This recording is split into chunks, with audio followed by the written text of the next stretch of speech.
실제 우리가 국내외적으로 상당히 혼란스러운 형국입니다. 국내적으로 보더라도 한 치 앞도 가늠할 수 없는 정치 현실 또 사회 현실과 마주하고 있기 때문입니다. 특히 북쪽에서는 핵과 미사를 도발하는 그런 여러 가지의 그런 활동들을 끊어지지 않게 계속하고 있고, 또 우리가 알지 못하는 사이에 서쪽과 서남 쪽에서는 우리 한반도의 숨통을 억제한 지가 오래입니다. 하지만 우리는 감각을 갖지 못하고 현재 우리 내부의 경쟁에만 골몰되어 있는 이러한 현상을 참 안타깝게 바라보고 있는 사람 중에 하나입니다. 이러한 때 자유민주주의 체제를 수호하고 또 자유민주 통일을 위해 많이 노력하고 계시는 우리 임원 여러분들을 모시고 이런 소통의 기회를 갖게 됨을 매우 의미 있게 생각합니다. 실제 작년 2월 말에 러시아가 기습 침공하면서 촉발된 우크라이나 사태는 1년 7개월이 지난 지금도 멈출 기미가 없습니다. 국제상 한껏 긴장이 고조되어 있고 또 경제 침체에 대한 상당한 한몫을 하고 있음도 사실입니다. 여기에 예비간이 프리고진은 절대 권력자인 푸틴에게 강력하게 무모한 도전장을 던졌지만 결국 자신의 목숨을 내놓고 말았습니다. 바꿔 우리 한반도로 얘기한다면 북한의 김일성은 자유민주주의 진영을 대상으로 강력하게 무모하게 핵과 미사일 도발을 계속 일삼고 있습니다. 김정은에 대한 그 최후를 우리가 주목하게 되는 이유도 여기에 있지 않나 싶습니다. 그래서 여러분들도 그런 활동을 하고 계신 게 아닌가라고 생각을 합니다. 또 중국을 비호하고 있는 북한을 비호하고 있는 중국은 절대 군주였던 마오쩌둥마저도 함부로 꿈꾸지 못했던 태평양 지역에 대한 주도권을 확보하기 위해서 최근 군사 굴기, 중국몽이라고 하는 거대한 야수의 발톱을 드러내고 있습니다. 여러분 아시다시피 현재 최근에 있는 타이완에 대한 강압적인 행태, 또 아주 무모하니만큼 과격한 무력 시위 이런 등등이 바로 그러한 연장선입니다. 또 동쪽에 있는 일본의 경우에는 3대 안보 전략 문서를 개정하면서까지 2차 세계대전 이전의 전쟁이 가능한 국가로 회귀하겠다고 강하게 선언했습니다. 지금 실전 중에 있고요. 또 최근 오염 처리수에 대한 방류 문제로 우리 국내 여론도 들끓고 있습니다. 다행스러운 점은 지자체에서 하고 있는 전월축제가 성공 내에 잘 진행되고 있고, 또 언론 보도를 보니까 지난 주말에 노량진 수산시장 매출액이 많이 높다고 하더라고요. 이번 주도 마찬가지 아닐까라고 생각합니다. 이는 2008년도에 있었던 광우병 사태 등등등을 통한 학습 효과 때문이 아닐까라는 관점에서 상당히 다행스럽게 생각합니다. 이처럼 학습 효과가 정말 중요하다는 점을 우리가 알 수가 있습니다. 그래서 여러분도 아시다시피 오늘 그러한 문제의 본질을 한번 짚어짚기 위해서 이렇게 가볍지 않은 주제를 가지고 여러분들을 찾아뵙게 되었습니다.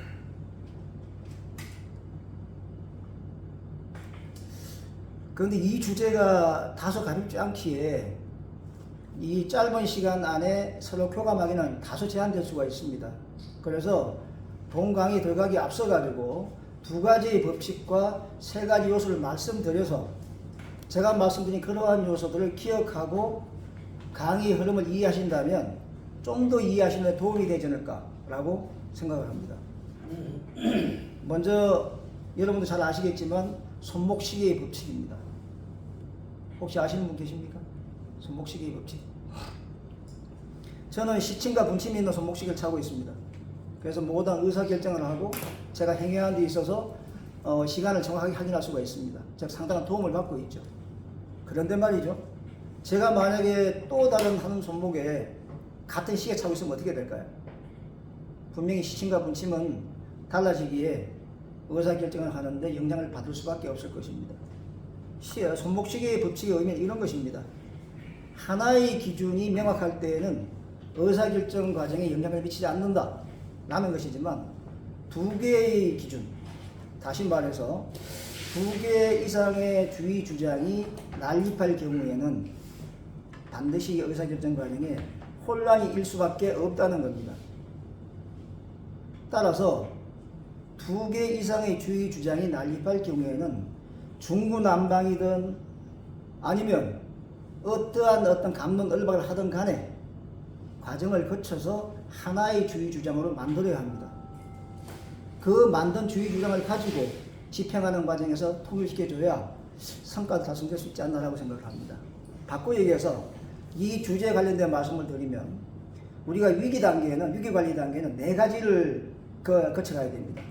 예방, 대비, 대응, 복구, 이겁니다. 예방 대비는 예방 관리 또는 사전 관리라고 얘기를 하고요. 대응 복구는 사후 조치, 사후 대응의 개념입니다. 우리 대한민국의 현 주소는 사전 예방 관리가 잘 되어 있습니다.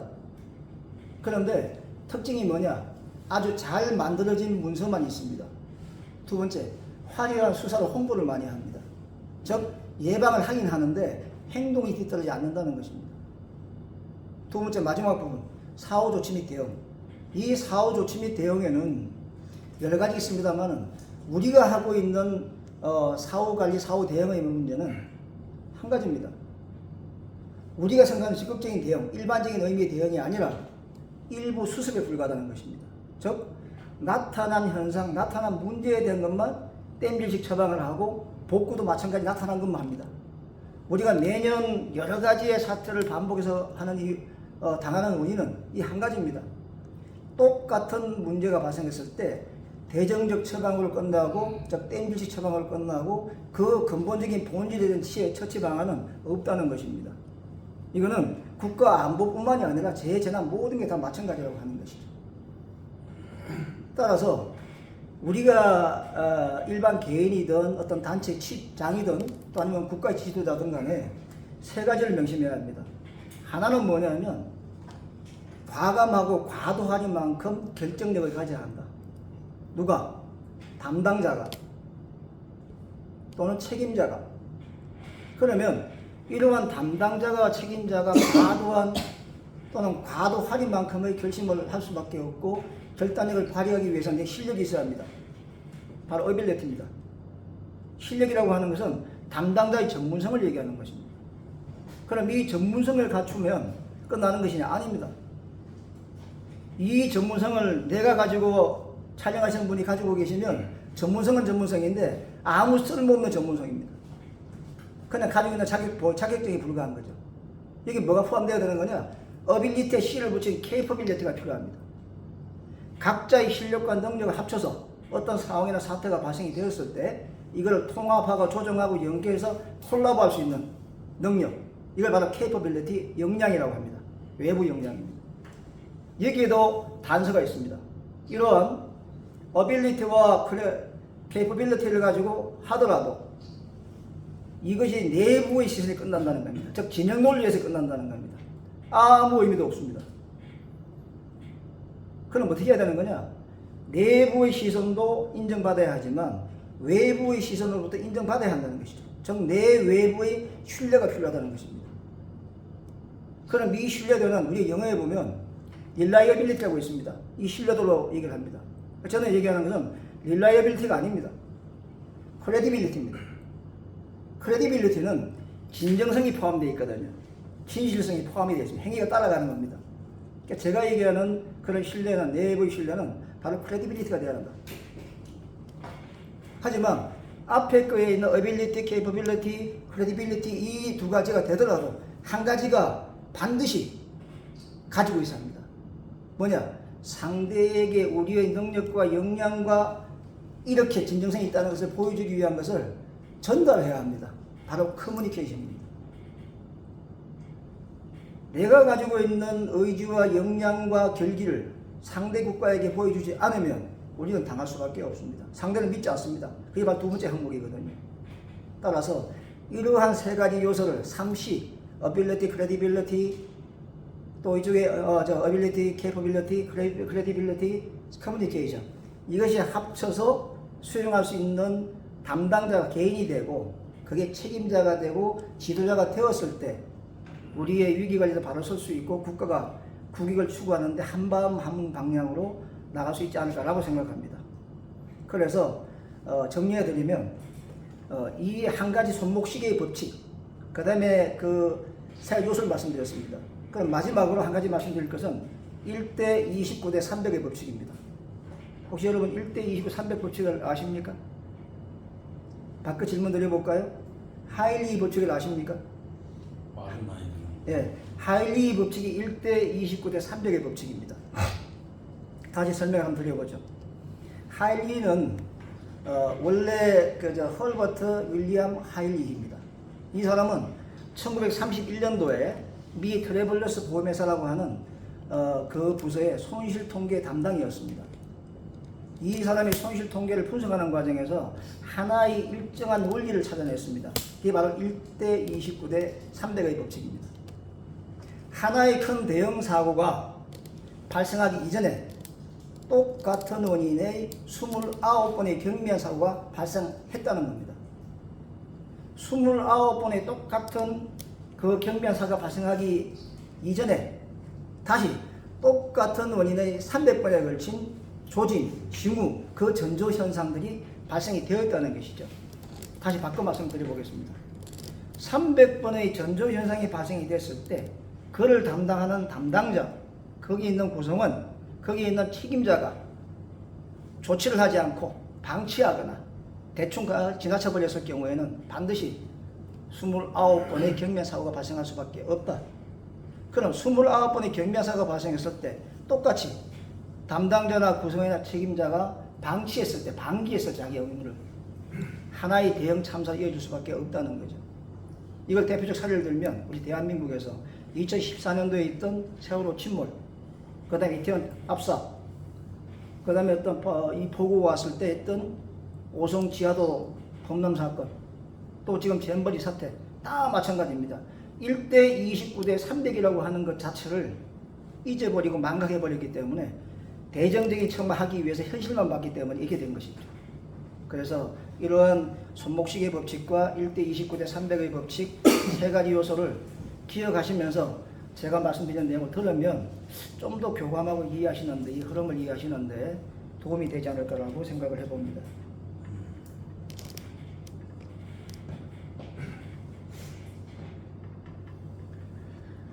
제가 띄운 영상을 보시면 이해가 좀 더 빠르실 것 같은데 이 말만 소용이 없거든요. 잘하는 들어도 괜찮아요. 괜찮아요? 중에서 좀 잘하는 들을 수 있을 것 같아요. 네, 고맙습니다. 하여튼 집중을 해주시기를 부탁드리면서 진행하겠습니다. 실제 작년도 2월 24일 러시아가 푸틴이 침공했을 때, 우크라이나를 침공했을 때 많은 전문가들이 저를 포함해서 우크라이나가 또다시 패망하거나 곧바로 굴복할 것으로 예측했습니다. 2014년도 크림반도 합병 때 무기력하게 패배당한 우크라이나를 기억하기 때문이었습니다. 그런데 저희들의 예측은 보기 좋게 빗나갔습니다. 이들은 그냥 지나친 게 아니었습니다. 패배를 그냥 당한 게 아니었더라고요. 그거를 곱씹고 되씹어서 학습을 해버린 겁니다. 그래서 침공을 당한 초기부터 젤렌스키는 국제사회와 공조연대를 만듭니다. 이를 통해서 한 발 빠른 전략적 템포, 작전적 템포를 가지고 지지 않으면 이기는 전쟁을 하고 있는 것이죠. 그래서 최근에 반격작전을 수행했지만 더디다고 말을 합니다. 아닙니다. 더디지만 진행하고 있습니다. 즉 실패하지 않았던 사실에 우리가 주목을 해야 합니다. 여느 국가라도 위기를 당할 수밖에 없습니다. 지금 우크라이나 사태가 발생이 되면서 유럽 지역의 여러 나라가 나토에 가입한다든가 우리 대한민국으로부터 무기를 도입하는 등을 통해서 자구책적 활로를 모색하고 있습니다. 학습 효과입니다. 따라서 위기를 바라보는 인식, 위기를 접근하는 자세와 태도, 다시 말씀드리면 위기관리 체계에 대한 편성 및 구조, 운영 기능 이런 측면이 여하히 작동하느냐에 따라서 그 국가의 존립과 흥망도 결정적인 핵심 변수가 될 수 있습니다. 아이러니하게요, 우리가 역대 정부를 보면 진보 정권, 보수 정권 계속 바꿔가면서 집권을 했습니다. 박정희 대통령 당시 우리가 NSC를 만들었습니다. 미국이 처음 만들었거든요. 1947년도에. 그런데 우리 대한민국 정부가 만든 거는 2005년 노무현 정부 때입니다. 노무현 정부 때 처음으로 국가위기관리 기본지침이라고 하는 대통령훈령 제124호를 최초로 제정했습니다. 대한민국 정부가 수립되고 난 이후에 처음으로. 희한하죠? 그런데 문제는 뭐냐면요. 그 이후 정부에서 이에 대한 법제화, 법적으로 제도화를 마련하지 않았습니다. 법적 기반을. 그래서 지금 현재는 이런 문제가 계속 발생되는 것이고 이런 문제가 노정될 수밖에 없다는 사실이 안타깝게 짝이 없습니다. 그래서 이러한 것들 전반적인 면들을 가지고 국제적인 현실 또 동북아 지역에 대한 3대 안보 변수의 국가들에 대한 그런 것들을 정리해 드린 다음에 미국과 일본 그리고 우리 대한민국의 위기관리 체계가 어떠한 현실을 가지고 있고 물론 지정학적, 진행학적 여건 차이가 있습니다만은 어떻게 다른 점이 있는 것인지에 대해서 간략하게 한번 언급을 해드리고자 합니다.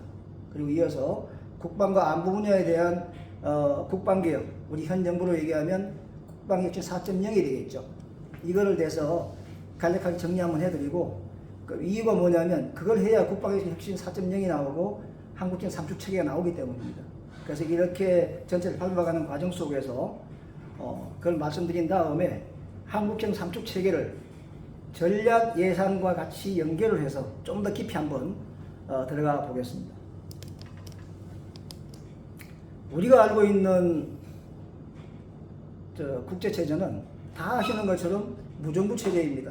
통제할 수 있는 정부가 없습니다. 강력한 권한을 가진 정부가 없다는 것이죠.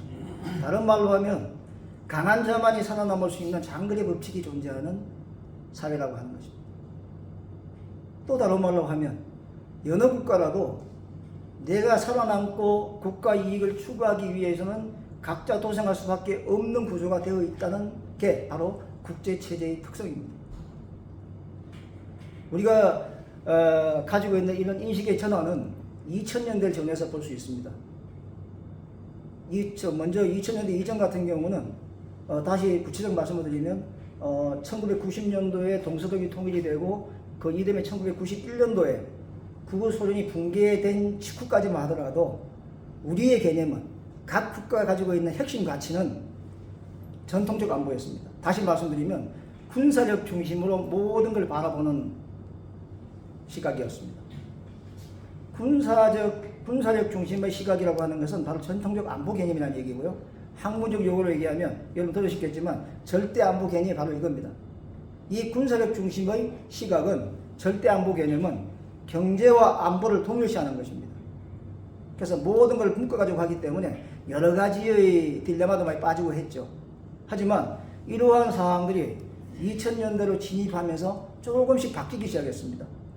그 이유는 여러분도 아시는 것처럼 코비드19, 또 사스, 에볼라, 또 AI 이런 등등등의 감염병들이 계속 등장했는데 과거에 우리 국가 내부에서 처리했던 그런 영역을 벗어났기 때문에 이제 한국과 도저히 할 수 없는 그런 상황이 일어났고요.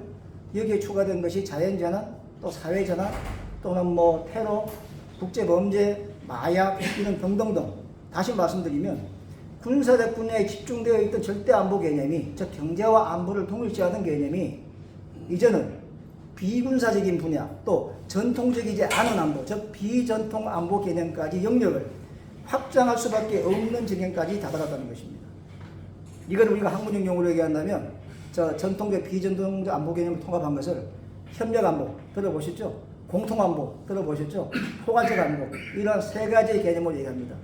그럼 2000년대 이후에 이러한 세 가지가 움직이는 핵심 가치는 뭐냐? 경제와 안보를 분리해야 되겠다는 겁니다. 그래서 경제와 안보를 분리해서 해야만이 국가 이익을 추구하는 데 도움이 된다고 누구나 인식하게 되었습니다. 왜? 이러한 전반적인 모습 때문에. 그러니까 이거를 정리해드리면 2000년대 이전까지를 구냉정기, 우리 영어로 쓰면 콜드워라고 합니다. 경제와 안보를 동일시한 절대 안보 개념의 시기가 구냉정기이고 이때는 바로 콜드워라고 합니다. 2000년대 이후에 경제와 안보를 분리하면서까지 국익을 추구하는 실용주의적 노선을 추구했는데 이게 바로 신냉전기, 쿨워, 좀 더 시원한 전쟁, 쿨워라고 합니다. 유연하게 바뀌었다는 것이죠. 이러한 국제체제를 말씀드리고 이제 한반도를 중심으로 한 동북아 정세를 한번 정리해 보겠습니다. 제가 안 보이시니까 제가 그냥 설명할 때 중국, 러시아, 미국, 일본, 북한이 별로 뭐 마음에 안 들니까 맨 마지막에 하겠습니다. 중국을 먼저 말씀드리기 전에는 조금 전 말씀드렸던 패권 전략을 기억하셔야 됩니다. 중국은 자기들이 현재 엄청나게 군사력을 늘렸습니다만은 미국과 전면전은 벼르기는 계란으로 파헤치는 게 얕을 수밖에 없어요. 러시아도 마찬가지입니다. 핵이 없으면 그렇게 되는 겁니다. 우리 대한민국도 전면전에 강한 군사를 가지고 있습니다. 지금 말씀드린 내용은 전면전이 아니라 삼축체계, 킬체인, K, MDK, PR에 대해서 말씀드리기 위해서입니다. 이거 착각하시면 안 됩니다. 제가 지금 말씀드린 이 내용들은 전면전이 아닙니다. 그래서 이 중국의 태평양을 지배하고 있는 미국의 패권 전략을 저지하기 위해서 만든 게 아까 말씀드릴 때 둥펑 시리즈라고 있습니다. 둥펑 시리즈. 즉 중거리 미사일 IRBM을 많이 다량으로 보유해가지고 우리 한반도 쪽에 있는 해안선 기지에 110개 기지가 있거든요. 다 설치해놨습니다. 지금. 이게 2014년도 겁니다. 우리 초전성기 2016년도 설치했죠. 참 웃기는 얘기입니다. 자, 중국이 미국에 대해 태평양 지배 전략을 손댈 수 없었기 때문에 마오쩌둥 시대에는 연안 방어 전략이라고 하는 걸 냈습니다. 미국이 해안선까지 들어와도 어찌할 수 없기 때문에 조그마한 함정 가지고 우리 땅으로 들어오지 마 라고 하는 전략이 바로 연안 방어 전략입니다. 하지만 이렇게 마오쩌둥이 소심하게 하던 사이에 힘을 키운 덩샤오핑이 1976년부터 권력을 잡고 실용주의를 강조하기 시작했습니다. 흑묘 백묘론이 바둑입니다. 흰 고양이든 검은 고양이든 쥐만 잡으면 좋은 고양이다. 이를 통해서 해안 도시를 경제 발전이 엄청나게 높아졌습니다. 자신감이 생겼죠. 그러자 1982년도에 해군 사령관 유아칭 제독이 섬과 섬, 인공섬 많이 만들기 바로 이유입니다. 도련선 전략 일종입니다. 섬과 섬을 만들어서 그걸 띠를 둘러가지고 그 안의 영역은 지배한다는 전략을 추천하기 시작했습니다. 이게 바로 도련선 전략입니다. 도련선 전략을 공식적으로 얘기하면 서태평양 영역 지배 전략입니다. 같은 얘기입니다. 그 섬으로 연결된 그 선 라인은 우리가 전부 지배한다. 이 개념이죠. 어떻게 지배하냐? 탄도미사일로. 다른 걸로 못하니까. 도련선 전략과 서태평양 영역 지배 전략 같은 용어라고 얘기했습니다. 이걸 미국에서 받아볼까요? 이게 바로 A2AD 전략입니다. A2AD 전략. 반접근 지역 거부 전략. 안티-액세스 에어리어 데니아. 똑같은 얘기입니다. 국가의 시각에 따라 차이기 때문에 보다 좀 헷갈릴 수밖에 없습니다. 여하튼 이러한 모습을 가지고 접근하면서 탄도미사일 가지고 서태평양을 지배하려고 하는 전략을 하고 있습니다. 2012년 시진핑이 집권한 이후에 중국 특색의 군사 변혁이라고 하는 국방개혁을 시작했고 성공적으로 마무리했습니다. 하나의 예를 들어드리면 7대 군구체제를 5대 정부로 바꿨거든요. 군구는 군사군자, 지역군자, 범위군자를 얘기하는 겁니다. 정부는 싸움전자, 지역군자, 범위군자입니다. 무슨 말인가 하면 군구체제는 육군은 육군대로, 해군은 해군대로 싸우는 걸 얘기하는 겁니다. 지금 시진핑이 만든 이 정부는 무서운 게 뭐냐면요. 5대 정부지 않습니까? 그러면 우리나라 합동참모의장이 5명 있다는 얘기입니다. 자기들이 그냥 알아서 독자적으로 합동작전 할 수 있는 체계를 바꿔버린 겁니다. 그래서 제가 조금 전에 서쪽, 서남 쪽 얘기했지만 서쪽, 서남 쪽이라고 하는 것은 북부 정부, 동부 정부, 남부 정부가 다 이게 있거든요. 이게 다 지금 한반도를 지향하고 있습니다. 자, 그런데 미국이 태평양을 지배하는 것을 막기 위해서 탄도미사일 기지를 만들었지 않습니까? 이 7,000km까지 나가거든요. 중거리 같은 경우는. 그런데 문제는 뭐냐면 봐야 될 거 아닙니까? 우리가 안경 쓰고 봐야 누가 누군지 알고 인사하고 선배님 후배님 할 거 아닙니까? 그죠? 그래서 이들이 만든 게 뭔지 아십니까? 쓸 수 있는 게 있나요? 예, 저 아이폰.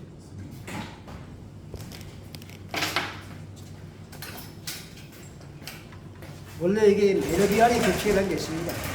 55대 38대 7의 법칙이 있습니다. 55는 보는 것이거든요. 38은 듣는 거거든요. 그리고 7%가 말하는 겁니다. 저는 지금 제일 극히 안 좋은 방법으로 특강을 진행하고 있다는 얘기입니다.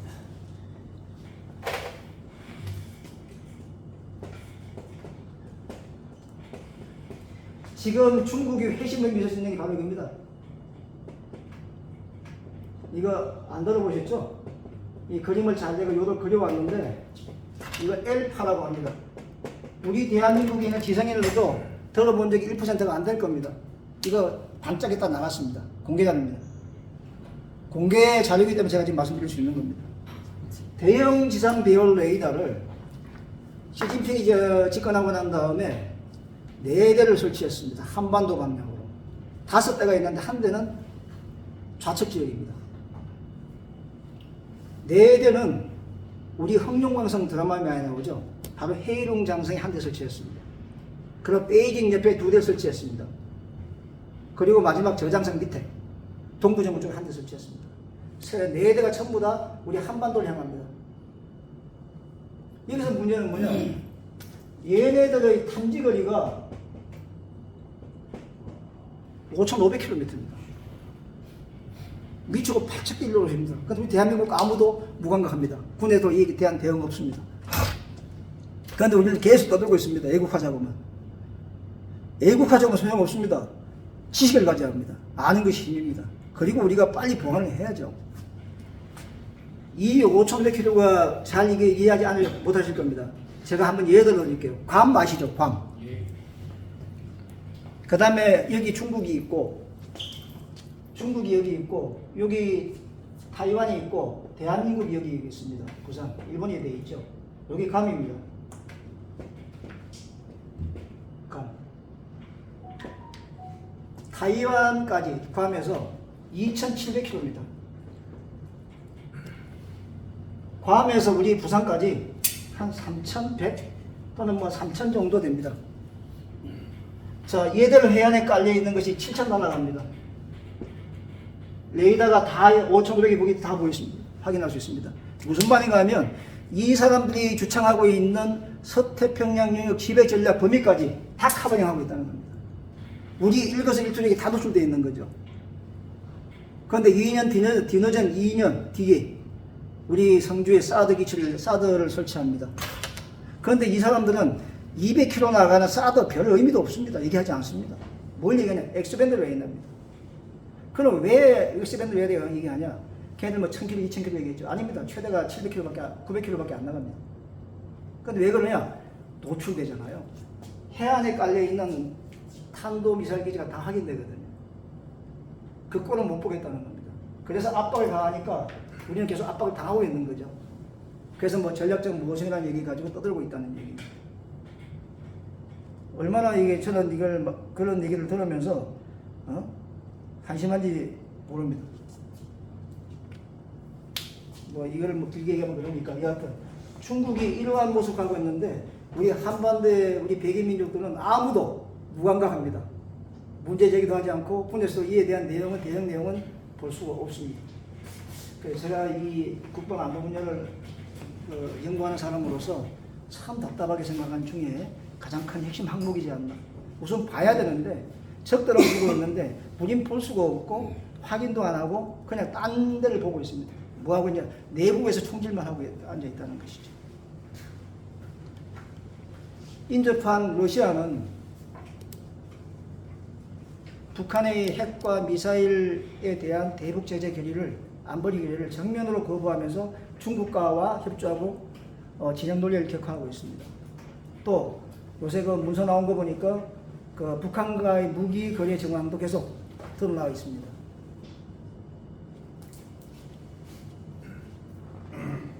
미국이 가만히 있을 리가 없죠. 그래서 2017년도에 인도 태평양 전략을 발표했고, 그리고 2021년도에 허드 동맹을 격상시켰습니다. 원래 쿼드 들어보셨죠? 쿼드 동맹은 4개국 동맹인데요. 그런데 이 4개국 동맹은 원래가 장관들의 전략대화 협의체였습니다. 그러다가 2017년도부터 이게 활성화됐는데 이게 조 바이든 대통령이 취임하면서 2021년도에 정상급 안보 협의체를 격상시켜 버렸습니다. 왜? 중국을 소외시키기 위한 또 하나의 동맹을 만든 겁니다. 근데 이게 조금 배가 안 부르거든요. 그러니까 주강이 뭐냐? 2021년도에 바로 오커스 동맹입니다. 오커스. 미국과 영국과 호주를 했죠. 근데 호주가 별로서 그렇게 반응하지 않으니까 한 가지 단거를 제공했습니다. 여러분이 아실지 모르겠습니다. 핵 추진 잠수함. 문제는 뭐냐면 핵 추진 잠수함 8척에 대한 건조 기술을 무상으로 지원했다는 겁니다. 프랑스가 돈 벌려고 계약을 하고 있는 중이었거든요. 소용없었습니다. 미국이 더 세니까요. 이러한 또는 뭐 치포 동맹 등등등을 많이 하고 있지만 계속 서로 간에 진영 연대만, 진영 논리만 격화되고 있는 이런 모습들이 답답하기 짝이 없습니다. 우리 대한민국은 한일 정상회담, 한미 정상회담, 워싱턴 선언, 또 이번 캠프 데이비드 회담 이런 등을 통해서 많은 노력을 하고 있습니다. 여러분들처럼 계신 분들 행동으로 뒷받침해 주셔야 되지 않나라고 저도 감히 생각을 하고 응원하고 있습니다. 특히 또 다른 방향으로 본다면 동쪽에 있는 일본은 3대 안보 전략 무기를 개정했잖아요. 이게 어떤 의미에 중요한가 하면 77년 만에 지들 마음대로 반격할 수 있는 능력을 보유해 버렸다는 겁니다. 이게 무서운 얘기거든요. 두 번째는 자위대를 개편해서 어떠한 전략적 작전적 방책도 이행할 수 있는 것을 만들어 놨습니다. 마지막 세 번째, GDP의 2% 총액에서 지금 투자를 하고 있습니다. 집행하고 있습니다. 여러분, GDP의 2%는 얼마겠습니까?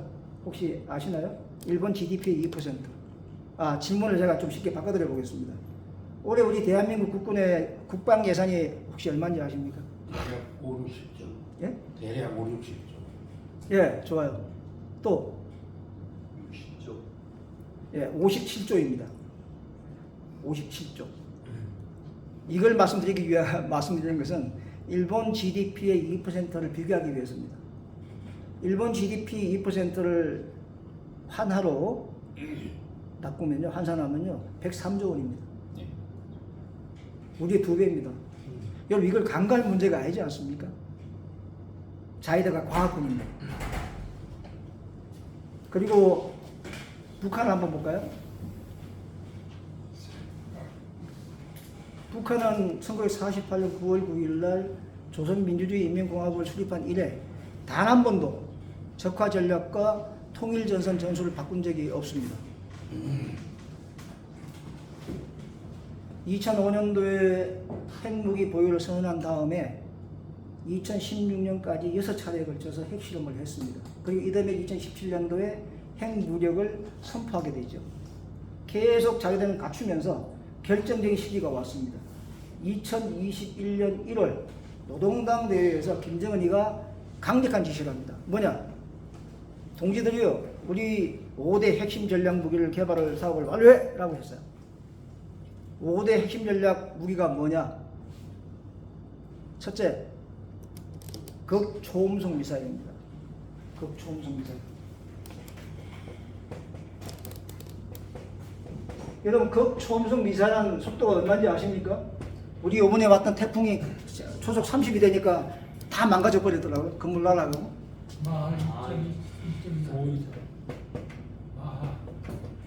마하 5 이상이 돼야 극초음속입니다.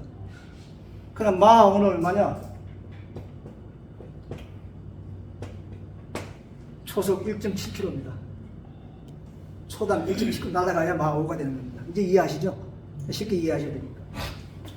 그럼 두 번째는 뭐냐? 고체 연료 주입한 ICBM입니다. 고체 연료 주입한. 자, 고체 연료 주입한 ICBM은 지난 4월 13일 화성 18형을 발사하면서 성공했습니다. 물론 그 앞에도 고체 연료가 있었습니다. 여러분 기억하실지 모르겠지만 2019년부터 21년까지 KN-23, 25까지 쏘았습니다. 발사 성공했습니다. 이게 다 고체 연료입니다. 이건 단거리 미사일이죠. 하지만 이것도 우리가 지금 얘기해야 하는 킬체인의 심각한 근간을 흔드는 얘기입니다. 하지만 그걸 양보해서 뭐 지나가는 아무 문제 없이 지나갔으니까 4월 13일 날 화성 18형 ICBM이 터지고 발사되고 난 다음에 우리는 킬체인이 무너졌습니다. 왜 무너진지 뒤에서 말씀드리겠습니다. 이건 뭐 도입 부분이니까. 그리고 세 번째는요. MI 조금 어려운 얘기인데 MIRV를 얘기했습니다. 이거는 다탄두 개별 유속의 기술입니다.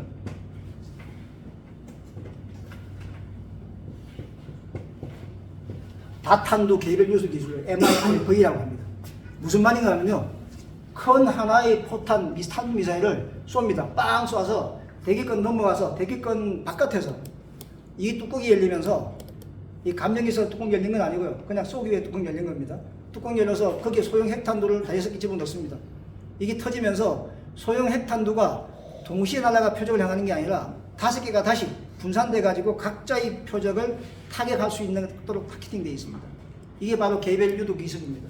이걸 지금 하고 있다는 겁니다. 거의 다 완성 단계입니다.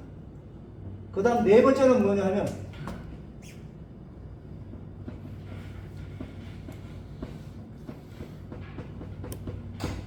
정찰 위성과 무인기입니다. 지금 두 번째 발사 실패했죠. 10월에 다시 쏜다고 합니다. 이유가 뭔지 아십니까? 김정은이가 지시했기 때문에 안 할 수가 없습니다. 지금 마지막 막 발악을 하고 있는 겁니다. 그래서 제가 이번 논문 쓴 게 뭐냐면 급변 사태가 반드시 올 거라고 썼습니다. 분명히 급변 사태가 오거든요. 그러니까 우리 지금 준비가 안 되어 있습니다. 뭐 그 사항은 지금 현재 주제가 아니기 때문에 우리 군에 지금 교리가 하나도 안 맞거든요. 다섯 번째 마지막은 뭐냐? 마지막 뭐가 있겠습니까? 우리 오코스 동맹에서 튀어나왔던 문제. 핵 추진 잠수함입니다. 이 5개를 완성하도록 지시가 되어버렸습니다. 21년 전에 완성되고 난 다음에 바로 이어서 핵무력 정책법을 작년도에 선포하고 핵 문턱을 낮췄습니다. 김정은이 지시하거나 김정은이 몸에 이상이 생기면 무조건 핵무기 타격합니다. 이제 이게 공과 협박을 치게 되어 있습니다. 그리고 작년 12월 16일부터 30일까지 진행되었던 8기 6차 전원회의에서 올해를 핵전력 강화해로 내세웠습니다. 또 핵전력 강화해라고 얘기하는 것을 우리가 잘 유념해야 합니다. 이렇게까지 하고 있고 똘똘 묶어가지고 계속 숙청과 또 원복을 강요하면서 하고 있는 이 특징, 이해가지 않는 신정통치체제 우리가 잘 명시해야 되지 않겠습니까?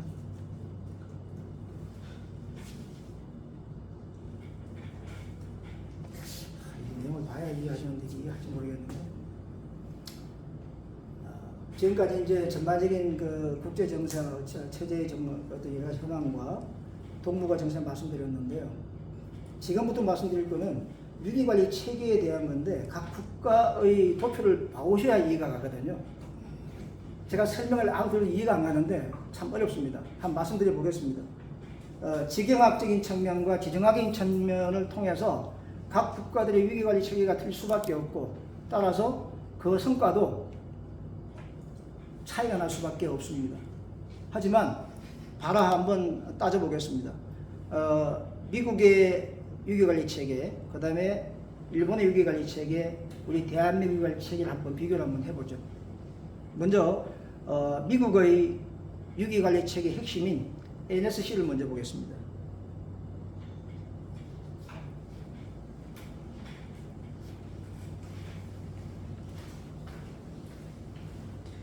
미국의 NSC는 미국의 위기관리 체계는 3대 축으로 만들어 있습니다. 3대 축입니다.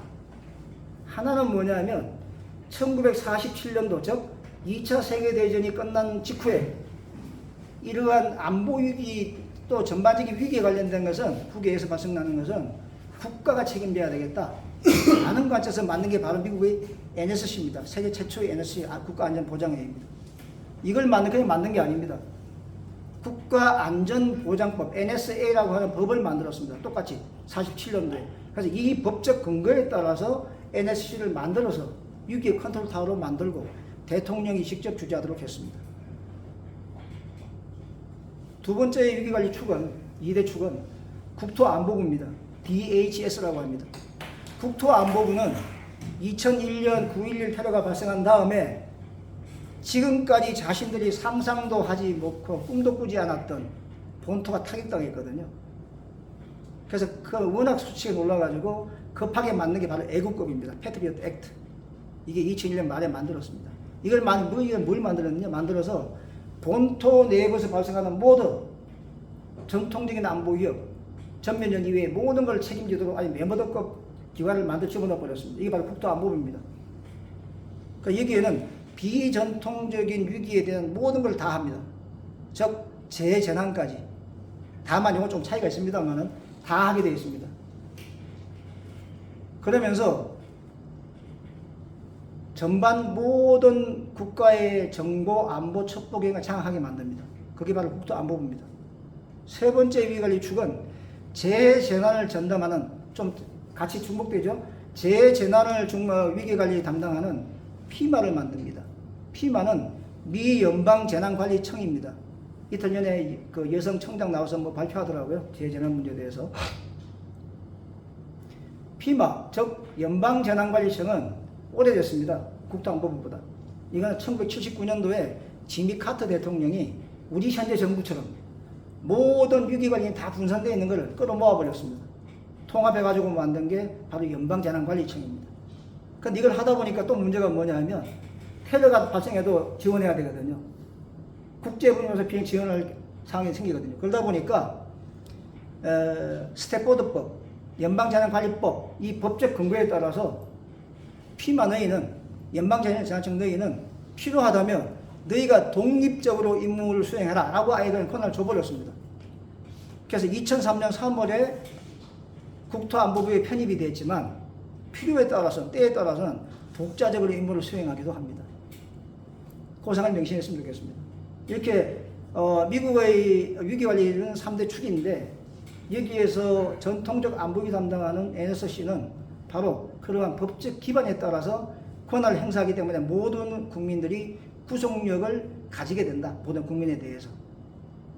여기 주목사항은 뭐냐면요. 이것도 있지만 이거는 일반적인 얘기고 NSC를 지금 주목하시기 바랍니다.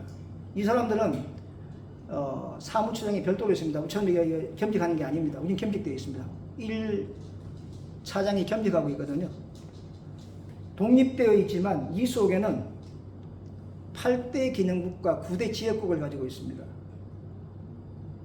이건 뭐 하는 거냐? 여기에 소속되어 있는 전문가들만 400명이 넘습니다.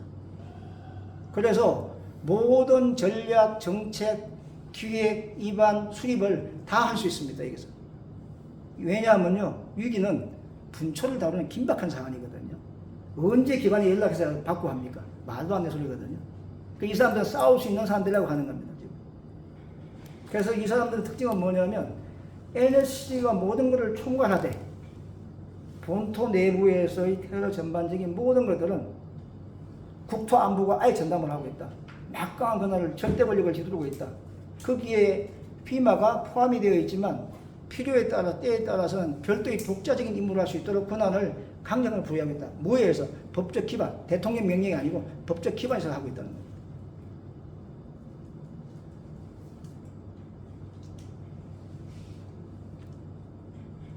다음은 일본의 NSC를 보겠습니다. 일본은 여기도 법적으로 기반 마련되어 있습니다.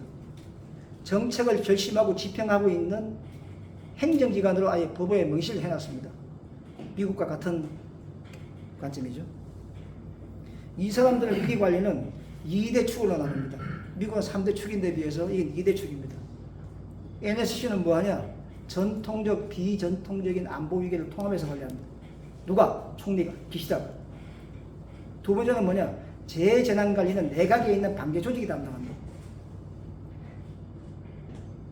여기서도 주목할 사항은 뭐냐면 둘 다가 예를 들어서 NSC 같은 경우는 국가안전보장회의 설치법이 2003년도에 제정됐거든요. 그 근거에 따라서 하고 있습니다. 여기에는 자위대에 직접 통제할 수 있습니다. 직접 지시해가지고 바꿉니다. 모든 걸 지시하고 운영을 하고 출동하고 하는 겁니다. 왜? NSC 내부에 무력사태 통제본부가 위치하고 있습니다. 무력사태 통제본부장이 기시다입니다.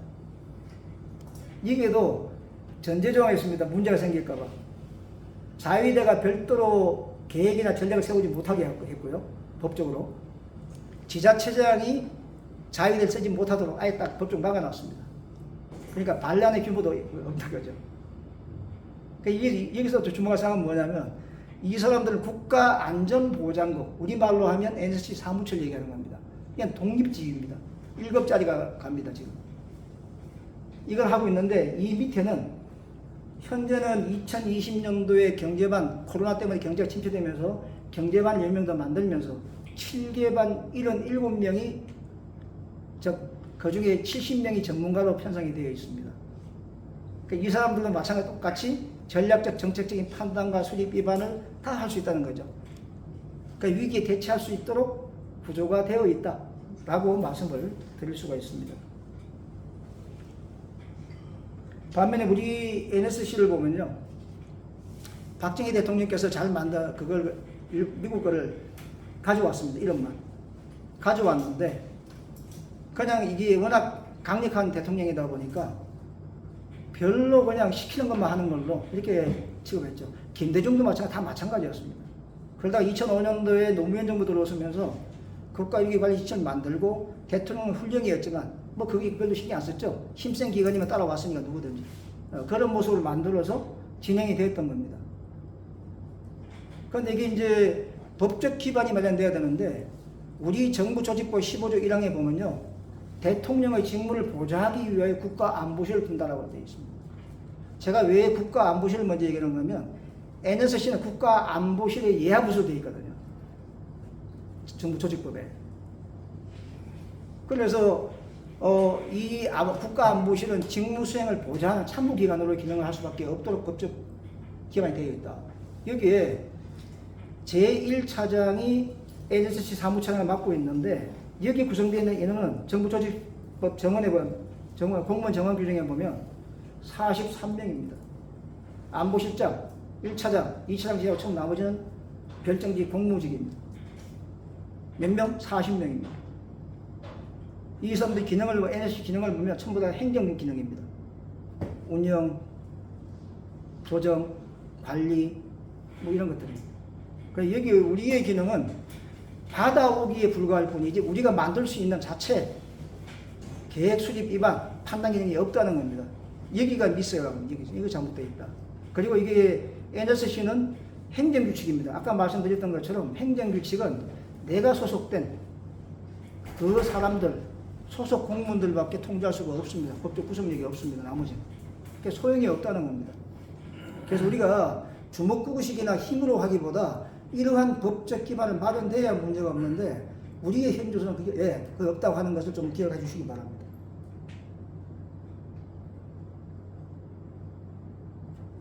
결론을 말씀드리면 미국과 일본은 법이나 또는 편성 구조, 운영 기능이 명확합니다. 그러면 모든 것이 법적 기반에 움직이고 있고 나머지 우리 한국의 경우에는 법적 기반이 안 돼 있습니다. 여기에다가 편성 구조나 기능 이런 것들은 각 사고 유형별로 기관장, 즉 행정구치장, 장관이 책임지게 되어 있는 구조입니다. 다 분산된 구조입니다. 그래서 통일된 위기관리 체계가 없습니다. 없다 보니까 연계할 수가 없고 관련 기능을 통제하고 조정하고 콜라보할 수가 있는 기능 자체가 없기 때문에 이런 문제가 발생할 수밖에 없다는 겁니다.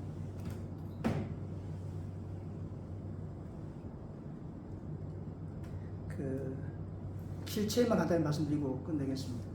나머지가 연결이 돼야 이해하시지만 시간도 너무 많이 지났고 내용을 다 아시기 어렵기 때문에 여러분 한국형 킬체인은 새로운 용어가 아닙니다. 혹시 알고 계십니까? 한국형 삼축체계는 2016년도 박근혜 정부 때 만든 용어입니다. 그때가 삼축체계가 나왔습니다. 자, 다시 말씀드려 볼게요. 우리는 킬체인은 선제 타격 개념이고 KAMB는 선제 타격 미사일을 우리가 표적을 못 잡아서 살아남은 적 탄도 미사일이나 다른 미사일들이 날아와서 우리 영역을 넘어왔을 때 우리가 공중에서 요격하기 위한 게 바로 KMD입니다. 이 특별한 용어들이 아닙니다. 그냥 한국형 미사일 방어 체계, 코리안 아미 미사일 디펜스 이것만 그냥 말을 풀어 쓴 겁니다. 아무 의미 없는 얘기입니다. 그리고 KMPR 이거는 대략 응징구호입니다. 선제타 킬체인의 선제타격을 못하고 요격을 못해가지고 우리가 피해받았을 때 그 이후에 김정은과 전쟁 지도부 그 다음에 핵심 기반 시설을 전략적으로 타격한다는 목적에 만든 게 KMPR입니다. 이때 우리는 킬체를 먼저 만든 게 아니고요. KMD를 먼저 만들었습니다. 이유가 뭐냐면 2009년도에 미국이 MD를 편입한다 뜬다 하고 국내연이 막 갈라지니까 급하게 나온 게 KMD입니다. 완성됐다라고 해서 발표했습니다. 2009년도에. 2012년도에 킬체인이 나왔습니다. 선제 타격 개념으로. 그런데 이 킬체인 선제 타격 개념은 우리가 만든 교류가 아닙니다. 1991년도에 나온 미 공군 교류입니다. 캐캐무공 거리죠. 쉽게 말하면. 무슨 말인가 하면 1991년 제1차 걸프전 당시에 미 공군이 이라크가 발사한 스커다 차량과 그 무기 체계를 파괴하기 위해서 만든 30분짜리 개념입니다. 탐지 1분, 식별 1분, 판단 및 결심 1분, 3분이죠. 그래? 판단 및 결심 3분, 해서 5분이죠. 그 다음에 발사 및 준비, 이게 25분입니다. 요 30분 교리가 지금도 우리가 써먹고 있다는 얘기입니다. 그런데 이 30분 교리가 깨졌다고 하는 것이 4월 13일 날 화성 18형 발사됐을 때 고체 연료는 5분 내에 발사가 가능하거든요. 그래서 어렵다는 겁니다. 모습 자체가.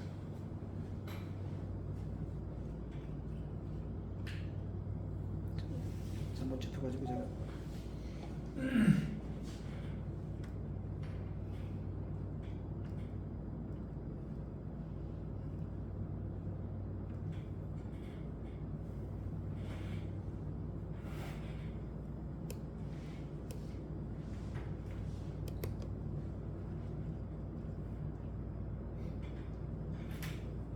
그래서 어렵다는 겁니다. 그래서 이 킬체인 같은 경우는 우리의 교리가 아니라 미군의 교리가 가지고 왔는데 우리가 유연하기를 바꿔야 되지만 이 변화가 없다는 데서 상당히 우려스럽습니다. 제가 지난해 요 캐나다 그 초청 모임에 초청받아 갔었거든요. 그때 같이 옆에 앉은 사람 중에 전략부장에 있어서 제가 얘기를 해봤습니다. 이런 문제를 혹시 어떻게 추진되고 있느냐. 딱 한마디 말 들었습니다. 아이 선배님 아시면서 모르십니까? 좋게 말씀해 주세요. 제가 말을 그다음부터 안 했습니다. 제가 바보거든요. 얘기할 필요가 없는데. 그리고 KMPR은 뭐냐면 2016년도에 대량 응징 보복 개념으로 만들었습니다. 그런데 이 당시마다 전부 다 각자였습니다. 다 각자 도생이었습니다. 그런데 박근혜 정부 때 당시에 이래서 안 되겠다. 통합하자 해가지고 선제 타격, 요격, 대량 응징 보복 해가지고 세 개를 만들어서 3대 축이라고 하자. 그래서 3축 체계라고 만드는 겁니다. 이거를 문재인 정부 들어서면서 북한을 자극한다는 빌미하에 핵 WMD 대응 체계로 말을 바꿨습니다. 그리고 합참작전본부의 배령이 지휘하는 센터로 격화시켰습니다. 그리고 올해 1월에 육군 소장이 지휘하는 핵 WMD 대응 본부로 격상을 시켰고 이것이 전략사령부 창설의 모체라고 합니다. 아닙니다. 잘못되어 있습니다. 아직 그 내용을 말씀드리지 않겠습니다. 너무 길어지기 때문에. 그리고 이제 현 정부 들어와서 박근혜 정부 당시에 써먹었던 삼축 체계에 한국형이라는 말을 붙여서 한국형 삼축책이 되었습니다. 속에 있는 내용 변한 것도 없습니다. 내용 자체. 자, 여기서 간단하게 이제 지나가 보면요.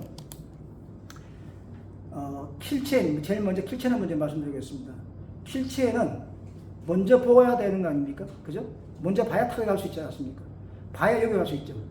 선제 타격하기 위해서 뭐가 중요하냐? 고고도 정찰기가 필요하고, 저 글로벌 호크. 그 다음에 통신 유성이 필요하고요. 그 다음에 각종 그 조기 경보 통제기, 또 정찰 위성이 필요합니다. 우리 하나도 없습니다. 희한하죠? 지금 많다고 막 떠들고 있지 않습니까? 없습니다. 자, 바꿔 얘기해 보겠습니다. 글로벌 호크 있습니다. 2019년부터 2021년까지 4대를 도입했습니다. 근데 지금 저 2대는 망가졌고요. 한 대 써먹을 거면 한 대 고장나서 수리보수까지 와야 됩니다. 그러니까 사용 못합니다. 이유가 뭔지 아십니까? 우리 도입할 때 동체만 가족이 급해가지고 동체 계약만 했습니다. 인도 계약만 했습니다. 그 당시 미국에서 정비 계약을 하자고 하고 수리 부속을 계약을 하자고 했습니다. 안 했습니다. 왜? 돈 드니까요. 작년부터 지금 하려고 하는데 소용이 없습니다. 미국이 미룹니다 이제. 그래서 지금 한 대가 한 10시간 떴다고 지금 돼 있나 모르겠습니다. 그 아까운 글로벌 호커 기 자체가 말이죠. 두 번째는 정찰위성 우리 없습니다. 2015년도에 시작됐거든요. 정찰위성 사업이. 그런데 그 당시에 국방부, 국정원, 과기부 서로 힘겨루기 하다가 이게 계속 표류됐습니다. 그래서 작년 2월, 5월에 겨우 4.25 사업이라는 계획으로 시작했습니다. 우리가 하는 게 아니고요. 미국 일론 머스크 아시죠? 일론 머스크가 하는 그 스페이스 X 기업, 이번에 화성 우주 연구장. 그걸 했다. 아니, 스페이스 X. 네. 그 우주 기업이 들어왔는데, 이 우주 기업이 들어와서 여기에서 올 11월에 800kg짜리 500항기를 쏘게 되어 있습니다. 우리가 아니고 미국의 공군기지에 쏘게 되어 있습니다. 일론 머스크가. 거기에 성공해야 2025년까지 우리가 4대를 더 쏘아 올릴 수 있습니다. 아직 없습니다. 근데 문제는 뭐냐면요. 2025년까지 성공을 하더라도 힘듭니다. 북한군은 못 봅니다. 왜 못 보겠습니까? 확인할 수 있는 주기가 2시간이거든요. 볼 수가 없거든요. 왜? 30분을 봐야 됩니다. 30분 주기를 확인해야 적을 식별하고 타격하고 표적을 잡을 수가 있거든요. 그게 안 된다는 것이죠. 그래서 다시 올해부터 30년까지 30초 주기 단축할 수 있는 초소형 군지위성 사업을 한다고 합니다. 근데 모르겠습니다. 다음에 또 다른 게 또 나오겠죠. 그래서 우리가 한일 협력이 중요한 게 일본 같은 경우는 뭐 미국은 어차피 말할 것도 없고 다 준비되어 있으니까 일본은 민간 정찰 위성이 7기가 있습니다. 근데 이것도 구식입니다. 2시간마다 확인할 수밖에 없습니다. 하지만 없는 우리보다는 낫겠죠. 현실을 일본은 커버할 수 있기 때문에. 그래서 이러한 모습들이 우리가 봐야 되느냐. 선제 타격하려면 뭐가 필요합니까? 표적이 필요하죠. 그런데 우리 표적이 없습니다. 전략사령부가 없거든요. 표적이 없는데 어떻게 선제 타격을 합니까? 여러분 그렇잖아요. 상대방이 있어야 주먹을 날리죠. 없어요. 우리 교과지 표적 선정되어 있지 않습니다. 전략사령부 없습니다. 내년도 창설 못합니다. 이유가 뭔지 아십니까? 이종섭 장관이 작년 10월 4일 했던 국방위 국정감사에서 질문하니까 이런 얘기를 합니다. 예비 타당성 조사 결과가 끝나지 않았기 때문에 올해 예산에 반영하지 않았습니다.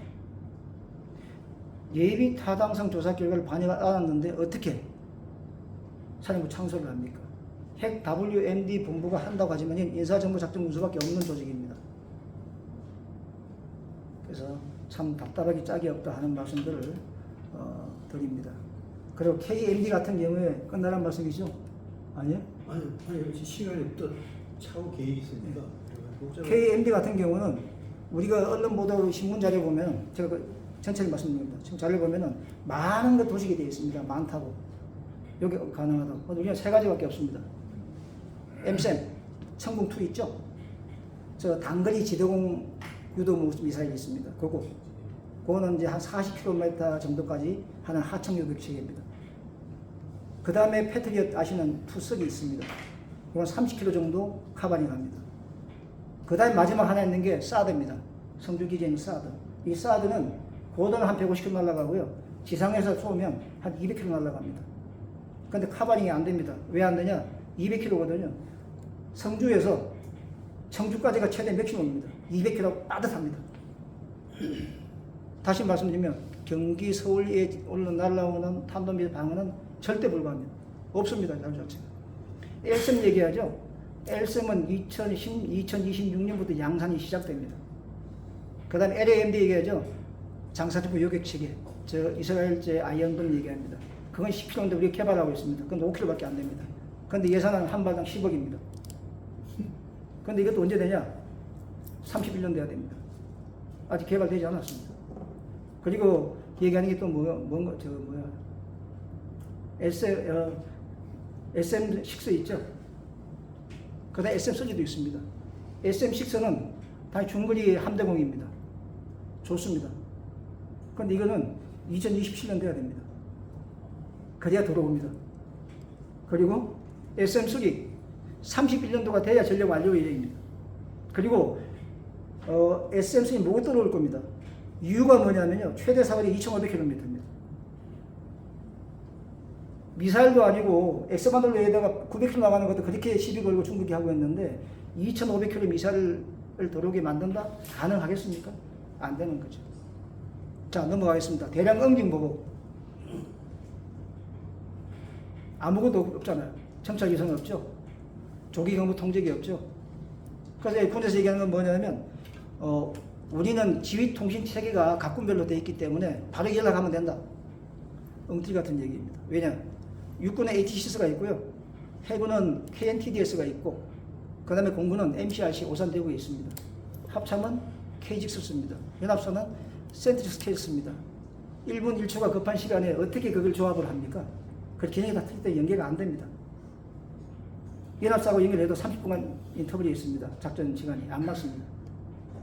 이런 전반적인 걸 봤을 때 우리는 그 화려한 수사 위주로만 행동은 하지 않고 하고 있고 지금 가지고 있는 국방개혁이라고 하는 것은 1980년대 소련이 구소련이 군사기술혁명이라서 무기 위주로 많이 개발하는 혁명을 하다가 국방개혁이 실패했습니다. 우리가 지금 그런 방향이 아닌가 지금 이 내용을 분석을 해보면 그래서 여기 선배들 뭐 다 잘 아시고 계시겠지만 좀 이러한 것들은 기본적인 방향성을 알고 우리도 알고 뭔가 개선하자고 얘기를 해야 국가 발전 도움도 되고 자유민주주의 유지하는 데 도움이 될 것 같으니까 좀 공감해 주셨으면 좋겠습니다.